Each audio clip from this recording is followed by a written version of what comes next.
সন্তান হারিয়েছে, আমাকে সন্তান আমাকে ফিরে দিতে পারবে না।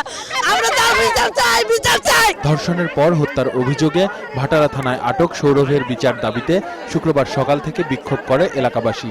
অভিযোগ, গেল 23শে নভেম্বর সোলাইমাইত উচ্চ বিদ্যালয়ের তৃতীয় শ্রেণীর শিক্ষার্থী ফারজানা আক্তার লিজাকে হত্যা করে ফেলে দেয়া হয় সুজন টেকের ঝিলে।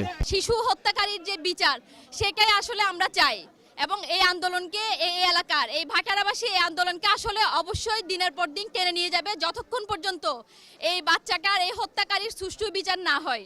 এর সঙ্গে জড়িতদের আটকে পুলিশ অবহেলা করছে বলেও অভিযোগ স্থানীয়দের। এই ছেলের রুম থেকে ওই মেয়েটার পায়ের জুতা পাওয়া গেছে এবং পেন্সিল পাওয়া গেছে, আর ওই বিদ্যুলোক্ত প্রমাণই তারপরে তাদেরকে নিয়ে যায় থানায়। তাদের গাড়িটা রাস্তা এখান থেকে নিয়ে গেছে নিয়ে ওইখানে ব্যানে করে তারপর রাস্তা ফালানো হয়েছে।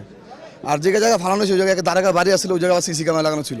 এর আগে বাড়িধারা প্রধান সড়কে প্রথমে মানববন্ধন ও পরে সড়ক অবরোধের চেষ্টা করলে স্থানীয়দের সঙ্গে পুলিশের সংঘর্ষের ঘটনা ঘটে। তবে পুলিশের বিরুদ্ধে ওঠা সকল অভিযোগ অস্বীকার করে এ ঘটনায় দুজনকে আটকের কথা জানান গুলশান জোনের উপকমিশনার। যাতে এই ক্ষেত্রে একটা নিখুঁত তদন্ত পরিচালিত হয় এটা নিশ্চিত করার জন্য যা যা করা প্রয়োজন সবই করা হচ্ছে এবং এটা আমি ব্যক্তিগতভাবে দেখছি এবং আমার ঊর্ধ্বতন কর্তৃপক্ষ সার্বক্ষণিকভাবে খোঁজখবর নিচ্ছেন। এ ঘটনায় অধিকতর তদন্তে গোয়েন্দারা কাজ করছে বলেও জানান তিনি।